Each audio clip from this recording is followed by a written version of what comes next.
오늘 함께 우리가 오늘은 공부해야 됩니다. 공부할 말씀 창세기 1장 1절에서 5절 말씀. 창세기 1장 1절에서 5절 말씀 제가 읽도록 하겠습니다. 태초에 하나님이 천지를 창조하시니라. 땅이 혼돈하고 공허하며 흑암이 깊음 위에 있고 하나님의 영은 수면 위에 운행하시니라.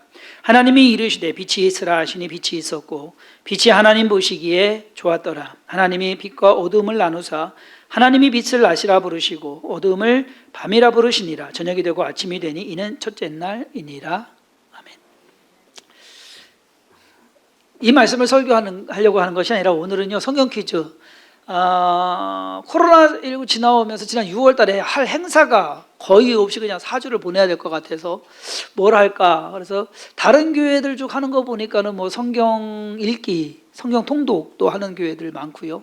그리고 성경 쓰기 하는 교회들이 의외로 많더라고요.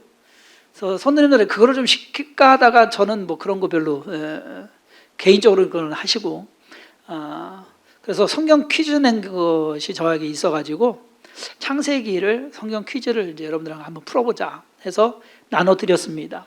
총 200부가 나갔습니다. 들어온 거는 103부, 103명이 풀어주셨습니다. 저는 그것도 너무 감사해요. 왜? 30명 기대했거든요. 한 30명에서 많이면 한 50명 정도 되겠다라고 생각을 했는데 그래도 103명이 풀어주셔가지고 저는 너무 나름 뿌듯했고 또 피드백 들어오는 여러분들이 하시는 말씀이 해서 좋았다고 재밌었고 또 뭐 그렇죠. 점수 뭐 걱정 안 해도 되니까 그런 시험 어디 있습니까? 그냥 오픈북에다가 저기서 틀려도 상관없고 써도 뭐 마음껏 뭐 저기 하면 되니까 안타깝게도 100점은 없습니다. 100점은 없고 그렇다고 해서 빵점도 없습니다. 평균을 내다보면은 평균 내지는 않았는데 일일이 뭐 저기에서 총 255문제라고 여러분들이 푸셨는데 제가 또 실수를 해가지고 2문제를 중복을 시켜버렸습니다. 그래서 257문제가 되고요.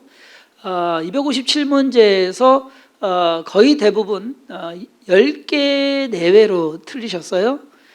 그러다 보니까 점수를 따져보면 거의 90 평균을 내면 95점에서 98점 정도 평균이 괜찮은 거죠?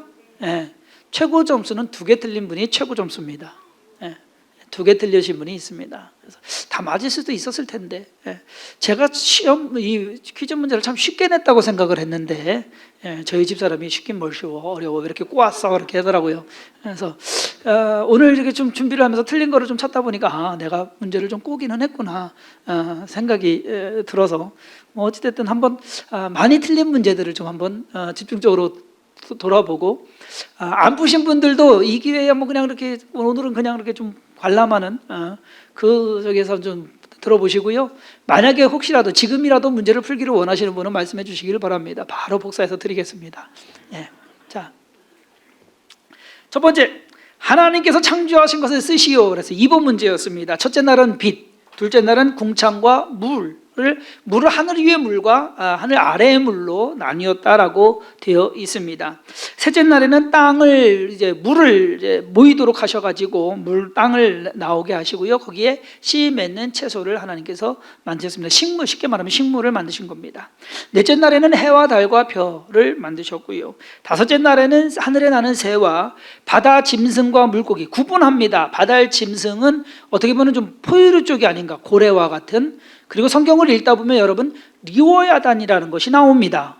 그런데 이제 우리는 이게 뭔지 몰라요. 악어라고 하는 사람들도 있고 한데 리워야단 같은 그런 뭔가 바다 생물이 나옵니다. 그래서 바다에 사는 생물들에 대해서 다섯째 날 만드셨고, 근데 이제 왜 이 문제를 많이 틀렸느냐? 여섯째 날을 쓰면서 거의 대부분 사람만 쓰셨습니다.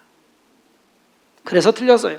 땅의 짐승을 하나님께서 만드셨는데 하나님이 이르시되 땅은 생물을 그 종류대로 내되 가축과 기는 것과 땅의 짐승을 종류대로 내라 하시니 그대로 내라. 가축을 먼저 만드셨어요. 그러니까 땅의 짐승들을 먼저 만드셨고, 여섯째 날 우리는 이제 이 일반적인 이제 상식이거든요. 항상 하나님이 여섯째 날 사람을 만드셨다.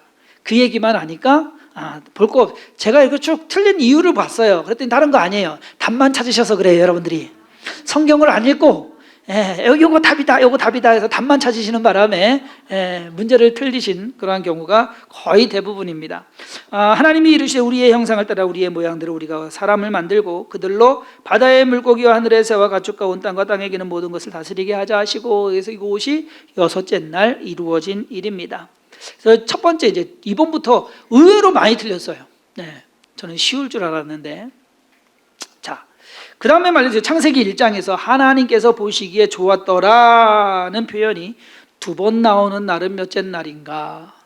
거의 대부분 여섯째 날을 쓰신 분들이 많습니다. 의외로 뭐 둘째 날을 쓰신 분들이 있어요. 사실 둘째 날은요, 좋았더라는 말씀이 없어요. 그래서 학자들이 이야기하는 것은 그 궁창에 사탄이 있기 때문에, 하늘의 권세를 잡은 있기 때문에 좋았더라를 하지 않은 건 아니냐라고 이야기를 합니다. 자, 성경상에서 첫째 날부터 여섯째 날부터까지 좋았더라라는 것이 2번 나오는 날은 셋째 날과 여섯째 날입니다. 2번 나옵니다. 하나만 내면 틀립니다.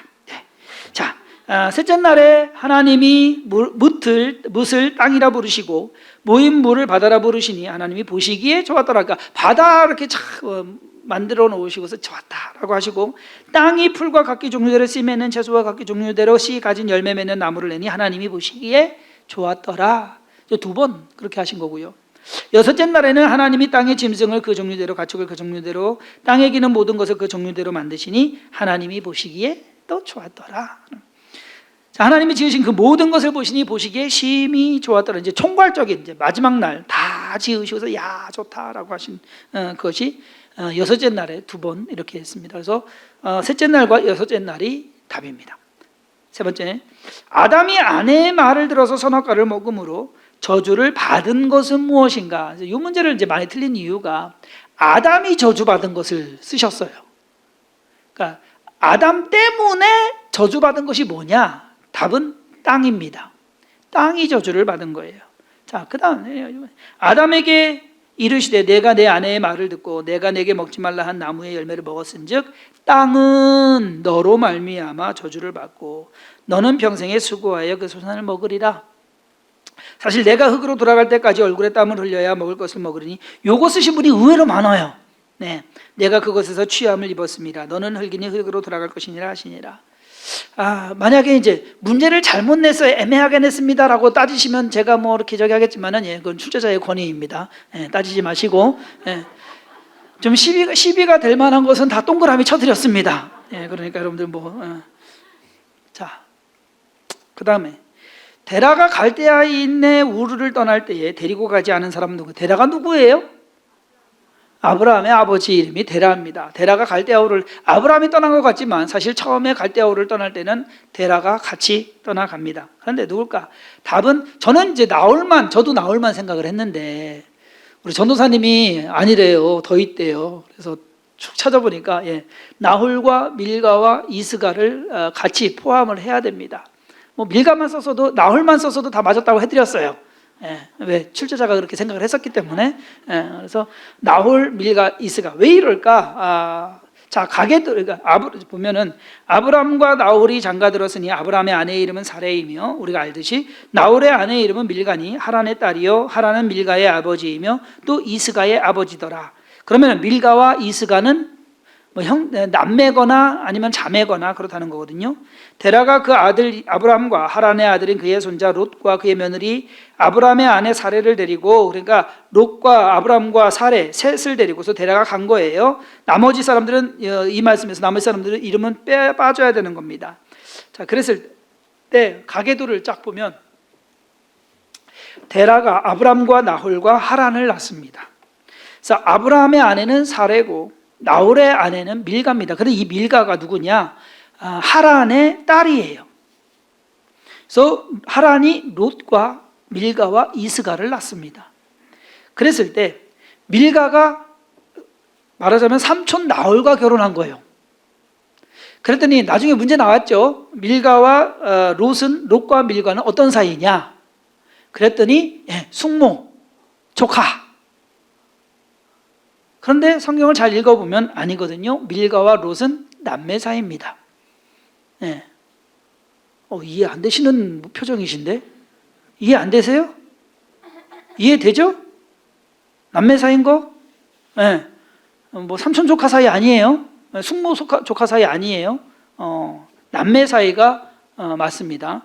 관계는 숙모와 조카인 관계. 근데 그 사람이 그 사람이니까. 자, 그렇게 되는 것입니다. 자. 아브라함이 사로잡혀간 롯을 구하기 위해 쫓아간 곳은 어디까지인가? 성경은 끝까지 읽으셔야 됩니다. 한국말도 끝까지 들어야 되는 것처럼 성경도 끝까지 읽으셔야 틀리지를 않습니다. 어디까지인가? 다메섹 왼편 호박까지. 근데 단까지 쓰신 분들이 거의 다 너무 섣불렀습니다. 자, 아브라함이 그의 조카가 사로잡혔음을 듣고 집에서 길리고 훈련된 자 318명을 거느리고 단까지 쫓아가서 요 구절만 딱 읽고 단이네 하고 단 쓰신 거예요. 그 다음까지 읽어 가야 되는데 그와 그의 가신들이 나뉘어 밤에 그들을 쳐부수고 거기서 쳐부쉈어요. 단에서. 그 다음에 또 다메섹 왼편 호박까지 쫓아가 모든 빼앗겼던 재물과 자기의 조카 롯과 그의 재물과 또 부녀와 친척을 다 찾아왔더라. 그래서 답은 다메섹 왼편 호박까지입니다. 예, 단까지 쓰신 분들이 의외로 많아요. 예, 왜 그랬을까? 단만 찾아서. 예. 자, 그 다음 아브라함이 그 땅을 소유로 받은 것을 어떻게 알겠냐고. 하나님께서 야, 이 땅 너 가나안 땅 너한테 주겠다. 그러니까 아브라함이 하나님 뭐 땅 문서도 없이 뭘 주니 물어봐요. 근데 하나님께서 여호와께서 가져오라고 하여 그 중간을 쪼개도록 한 것들은 무엇인가? 답은 3년 된 암소, 3년 된 암염소, 3년 된 순양까지. 산비둘기와 집비둘기 새끼를 쓰신 분은 틀립니다. 왜 그럴까? 여호와께서 그에게 이르시되 나를 위하여 3년 된 암소와 3년 된 암염소와 3년 된 순양과 산비둘기와 집비둘기 새끼를 가져올지니라. 여기까지 읽고 답 쓰신 분들이 많아요. 그러니까 이걸 다 썼어요. 그런데 그 다음 절에 보면 아브라함이 그 모든 것을 가져다가 그 중간을 쪼개고 그 쪼갠 것을 마주대하여 놓고 그 새는 쪼개지 아니하였으며. 그러니까 쪼갠 것은 그렇기 때문에 새는 쪼개지 않은 것입니다. 그래서 새가 들어가면 틀립니다. 그러니까 이러고 보면서 야, 내가 참 문제 잘 꼬았다. 아주 기가 막히게 위에뿐만 보면 앞에 부분만 보면 틀리게 되는 거죠. 자, 사레가 아브라함에게 하갈을 첩으로 준 때는 아브라함의 나이가 몇 살이었는가? 거의 대부분 쓰신 것이 86세입니다. 그런데 답은 85세가 정답입니다. 왜 그럴까? 아브라함의 아내 사레가 그 여종 애굽 사람 하갈을 데려다가 그 남편 아브라함에게 첩으로 준 때는 아브라함이 가나안 땅에 거주한 지 10년 후였더라. 10년 후에 하갈이 아브라함에게 이스마엘을 낳았을 때에 아브라함이 86세였더라. 이스마엘이 태어났을 때가 16세고 하갈을 준 때에는요, 자 봐요, 애가 태어나려면 몇 달이 있어야 돼요? 10달이 있어야 돼요. 그죠? 그럼 해가 바뀔 가능성이 많아요. 자, 그래서 이에 아브라함 12장 4절을 보면 이에 아브라함이 여호와의 말씀을 따라갔고 롯도 그와 함께 갔으며 아브라함이 하란을 떠날 때에 75세였더라. 그러니까 75세에 왔으니까 10년을 더하면 85세가 되는 것입니다. 그래서 답은 85세입니다. 그런데 86세를 쓰신 분들이 의외로 많습니다. 자, 하갈이 사레를 피하여 도망했을 때 여호와의 사자를 만난 셈의 이름은 무엇인가? 이것도 여러분들이 답만 찾으셨습니다. 그래서 틀렸습니다. 답은 부엘라 헤로이. 근데 가장 많이 쓴 답이 술길입니다. 1등도 틀렸습니다. 왜 그럴까? 여호와의 사자가 광야의 샘물 곁 곧 술길 샘 곁에서 그를 만나. 여기서의 술길은 지명 이름입니다. 술길에 있는 샘. 그런데 그러고 나서 여호와의 사자가 누구예요? 갑자기 또 생각이 안 나네. 하갈을 위로합니다. 야, 너 아들 이스마엘 하나님께서 너 그 아이도 크게 할 것이다. 걱정하지 마라. 그러고서 샘을 보여주죠. 그러므로 16절 14절에 그 샘을 써 있잖아요, 여러분. 이것도 못 찾아서 다 틀렸어요. 부엘라 헤로이라 불렀으며, 그럼 그 이름은 뭐냐? 그러죠. 부엘라 헤로이라. 그것은 가데스와 베레스 사이에 있더라. 그래서 답은 사실 여러분들은 16장 7절에서 답을 찾았는데 답은 16장 14절에 있었습니다. 이거는 절대 제가 꼬은 거 아니에요. 이거는 있는 그대로 냈는데. 자, 더 재밌는 거. 그나마 재밌는 거. 베델의 옛 이름은 뭐냐라는 것. 그랬더니 이렇게 답을 쓰신 분들이 있어요. 루스더. 그곳 이름을 베델이라 하였더라. 이 성의 옛 이름은 루스더라.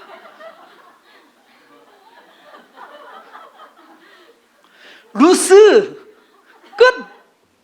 루스이더라. 뭐 성경 번역을 한 사람들한테 뭐라고 하세요? 예? 루스이더라라고 했으면 루스라고 썼을 텐데 루스더라라고 그러니까 루스더. 루스더 이제 에스더 생각하셨는지 루스더로 답을 쓰신 분들이 계세요. 전사님 맞다고 해주셨나요? 틀리다고 하셨어요? 네, 틀리다고 했대요. 그래서 여러분 성경을 영어 성경을 보셨으면 아마 정확하게 쓰셨을 텐데 한국어가 좀 이것도 제가 이렇게 꼬은 거 아닙니다. 성경 자체가 그렇게 돼 있는 거니까. 자, 유다의 친한 친구는 어디 사람 누구인가? 제가 분명히 어디 사람 누구인가라고 했어요. 그랬더니 아둘람만 쓰신 분이 거의 대부분이에요. 아둘람 사람 히라. 문제를 제대로 읽지 않으셨어요. 문제를 읽으셔야 되는데 아둘람만 쓰신, 그 솔직히 많죠 여기 쓰신 분들. 얼마 후에 유다의 아내 수아의 딸이 죽은지라. 유다가 위로를 받은 후에 그 친구 아둘람 사람 히라와 함께 딥나로 올라가서 자기의 양털 깎는 자에게 이르렀더니, 아둘람 사람 히라입니다. 근데 히라를 빼먹. 그런데 어떤 분은 또 히라만 쓰신 분이 있어요. 문제를 잘 읽으셔야죠. 그래서 둘 다 쓰셔야 됩니다. 세모표 드렸습니다. 야곱의 아들들이 양식을 구하기 위해 두 번째로 애굽에 내려간 때는 요셉이 몇 살이었는가? 자, 요거는 진짜 이제 딱 나이가 안 나오거든요. 계산을 해야 되거든요. 정답은 39살입니다. 요셉이 총리가 되었을 때의 나이가 30살, 그리고 7년 풍년이 있고 2년 흉년이 있습니다. 자, 요셉이 애굽 왕 바로 앞에 설 때에 30세라. 그가 바로 앞을 떠나 애굽 온 땅을 순찰하니, 그리고 30세에 바로를 총리가 된 거예요. 7해 풍년에 토지 소출이 심히 많은지라 7년이 지났습니다. 이 땅에 2년 동안 흉년이 들었으나 아직 5년은 밭갈이도 못하고 추수도 못할지라. 원래 풍년 7년, 흉년 7년, 그죠? 근데 2년이 왔더니, 그러니까 7년, 2년 더하면 9년. 30세에 총리가 됐고 9년이 지나서 39살이다 라는 겁니다. 요거는 좀 계산을 하셨어야 되는데 30살로 쓰신 분들이 의외로 많아요. 그것은 틀립니다. 근데 요 나이를 알아야 그 다음 이제 여러분들 틀린 거 여기까지 끝. 그 외에는 거의 다 맞았어요. 잘하셨어요. 그런데 여기에서 이제 하나만 더 추가해서 우리가 보고 가자고요. 알아두기. 야곱이 아버지 이삭의 축복을 받고 형 에서를 두려워하여 집을 떠나 삼촌 라반의 집으로 떠났을 때의 나이는 몇 살이었는가? 퀴즈에 안 나왔던 문제입니다. 새로운 문제예요. 몇 살이었을까요? 여러분 어떻게 생각해요? 야곱이 저 아버지 축복기도 그거 몰래 속여서 받고 큰일 날 것 같으니까 도망가요. 삼촌 집으로. 그때의 나이가 베델로 거쳐서 바단 아람으로 가는데 그때의 나이가 몇 살이었을까요?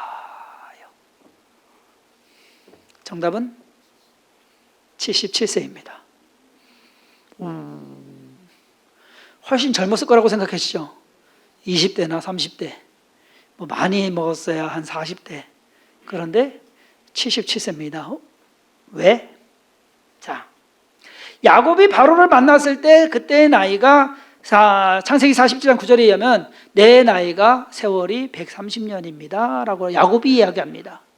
야곱이 130세 때 요셉의 나이가 몇 살이에요? 39이잖아요.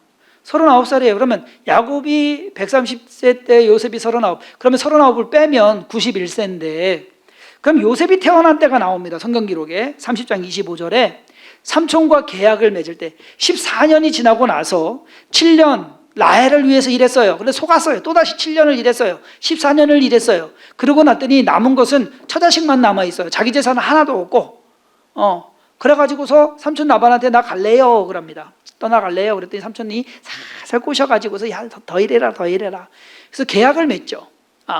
계약을 맺는 그때에 요셉이 태어납니다. 요셉이 그때에 태어났을 때 30장 25절을 제가 잠깐 읽으면 제가 30장 25절에 어떻게 되어 있냐면은 라헬이 요셉을 낳았을 때에 야곱이 라반에게 이르되 나를 보내어 내 고향 나의 땅으로 가게 하시되, 이때 이제 계약을 맺는 거예요. 그리고 6년을 더 일해서 하는데, 자 그러면은 그때가 언제냐? 야곱이 삼촌 집에 온 14년 후입니다. 그러니까 130에서 39를 빼면 91세고요. 그때가 요셉이 태어났을 때고, 91세에서 14년을 빼면 77세입니다. 그래서 야곱이 삼촌 집에 왔을 때에는 77세. 정확한 거는 모릅니다. 하지만 성경상에 나오는 기록을 가지고서 토대로 해서 하자고 보면 77세다. 나이 많은 때죠. 젊은 때가 아닙니다. 사실 이삭도 에서와 야곱을 낳았을 때 나이가 모르세요? 이삭이 언제 야곱가에서 쌍둥이를 낳았나요? 결혼은 몇 살에 했나요? 결혼은 40세에 했고 애들을 낳은 것은 60세에 낳습니다. 그래서 그 당시에는 뭐 100살까지도 애 낳는 사람들이었으니까 77세부터 애를 낳기 시작해서 91세. 사실 여기에 이제 베냐민은 6년을 더 뒤로 갑니다. 왜냐하면 고향으로 돌아올 때 베냐민이 낳거든요. 그래서 6년 뒤, 요셉과 거의 6년 차이가 나는 그러한 상황입니다. 자, 근데 여러분들 이제 문제를 쭉 푸는데 참 진짜 정답만 탁탁 쓰셔가지고 그런 답이 좀 있었으면, 어떤 답? 여리고성을 누가 무너뜨렸냐? 나 아닙니다. 뭐 이렇게 그런 답을 좀 쓰시면 야 재밌다라고 해서 이렇게 좀 하겠는데, 정답들만 쓰셔가지고 재미는 별로 없었어요. 그래서 근데 재밌는 문제가 답이 하나 나왔습니다. 자, 하나님께서 아담을 위해 돕는 배필을 지으신 이유는 무엇인가? 독처하는 것이 그죠? 보기 안 좋아 보여서 그렇게 하셨는데, 저희 교회 어느 권사님께서 아주 기가 막힌 답을 하나 쓰셨습니다.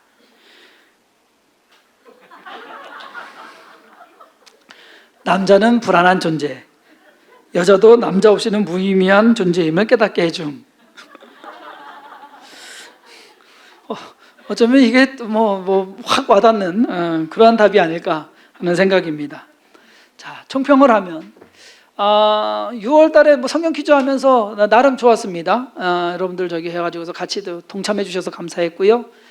그리고 그 후에 이제 풀고 나서 하신 분 이야기하시는 것이 참 좋았다.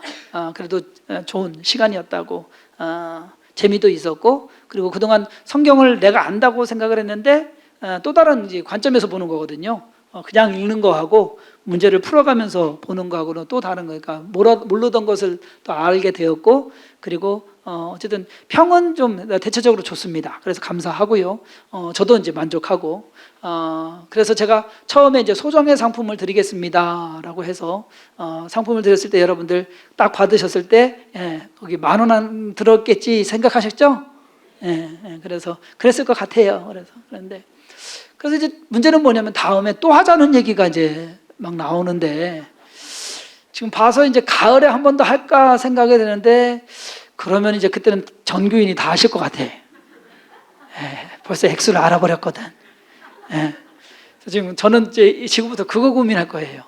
그래서 이걸 어떻게 해야 될까. 그래서 어찌됐든 참 좋은 경험이었고요. 또 시간이었고, 여러분들도 다음에 또 하면은 또 꼭 참여해 주셔서, 크게 어려운 것도 아니고 힘든 것도 아니니까 여러분들이 그렇게 하면서 우리가 좀 더 하나님 알아가고 또 성경도 알아가고 하는 것이 좋지 않을까 하는 생각입니다. 함께 동참해 주신 모든 분들께 감사를 드립니다. 기도하겠습니다.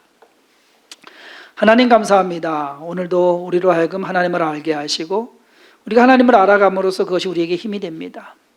느헤미야 선지자는 여호와를 기뻐하라, 그것이 너희의 힘이니라 말씀하십니다.